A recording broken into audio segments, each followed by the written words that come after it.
The process of registering a domain name. In other words, attaching a domain name to an IP address. So let me show you some things that I've been working on lately. One of them is if I go over to my Raspberry Pi, and I've actually got a web server running on there where I've been working all weekend on this really cool website. It's called Kettle's Donuts. And Kettle's Donuts right now is running locally. And just in case you're wondering, how is it that you get a web server running on a Raspberry Pi? You would just type in something like install Apache Raspberry Pi, click on the link, and it'll show you run this command, run this command. At this point, you've got a default page up running on localhost. Your default page will look like that, and you just go into this folder and change the index page, and you're off and running. So that, of course, is the easy part. The hard part is creating a work of art such as this one. So, okay, so I've got my website running locally on my Raspberry Pi 127.0.0.1 or localhost. It's running. Now I want to expose it to the world. There's a couple parts to this. One of them is, let me go over to my Google Fiber account. So I'll go fiber.google.com. Now, not everybody's ISP is going to be set up this way, but mine is. So I'm going to go in here and show you something pretty cool. So right now, technically, my web server is running on port 80. And I could run it on lots of other ports by just changing the Apache configuration files. But I'm running it there. So, all right, let's go over to my network and my devices.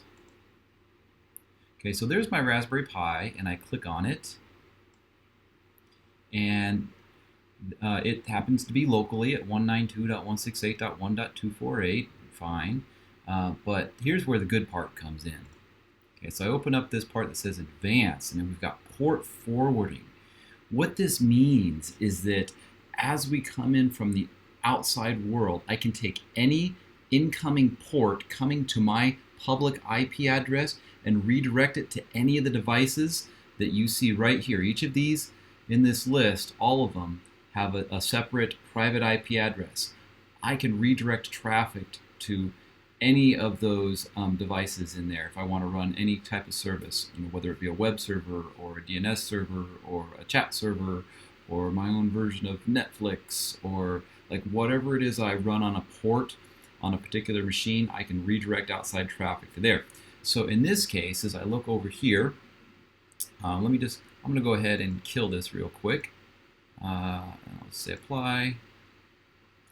The way this is set up right at this particular moment, I just have it so that I can SSH. If I know the public IP address of my Google Fiber account, I can just SSH into my Raspberry Pi here. I'm going to add in an additional entry. Well, you know what? I don't even need that right now, so I'm just going to get rid of it. All right. So this is, a clean environment. So I'm going to wait a second for it to refresh, and then I'll show you what happens when I add in some stuff. Hurry up, refresh. Have I not done it right? Okay, come on. Okay, well, whenever it gets done doing whatever it's doing, okay, clean, I'm going to click this add button right here, okay? So I click add, and I'm going to say that I want, there's a bunch of different ways. I'll say, okay, so I just selected HTTP there. So what this says is that when any traffic comes in from the outside world on port 80 coming to my public IP address, redirect it to port 80 on this address.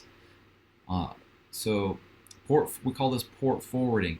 Technically, I could do some other interesting things, like, let me do this HTTP again.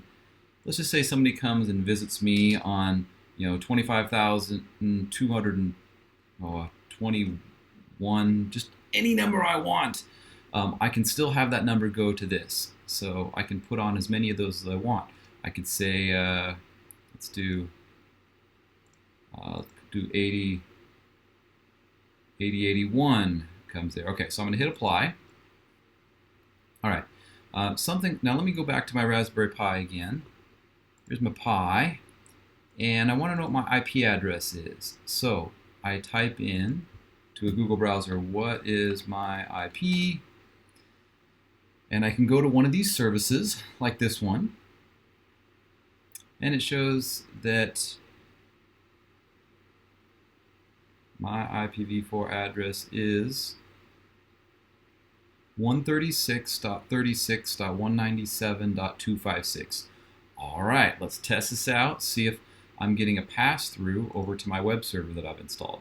So type in 136.197.56, hit return, and there we go. I have a public web page right now serving up on port 43 that the entire world can get to.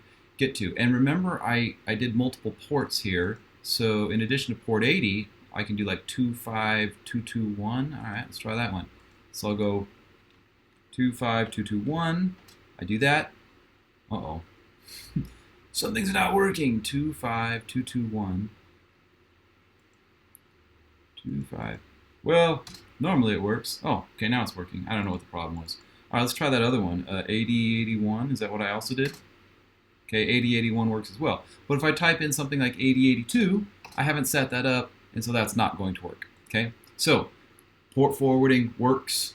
So we can do regular stuff, or we can just do made-up stuff, like whatever we want. And we can like change it on the inside too. So like on my local device here, I could start up my service on any port, and then anyway, I can map things in all kinds of creative ways. You get the idea. Okay, so now that I've got this public web page out there running on port 80, this is not a very good way for people to come and visit me on the internet. So I'm going to create a second video really quick, just in case there's a mistake in part 2, and I'll show you what happens next.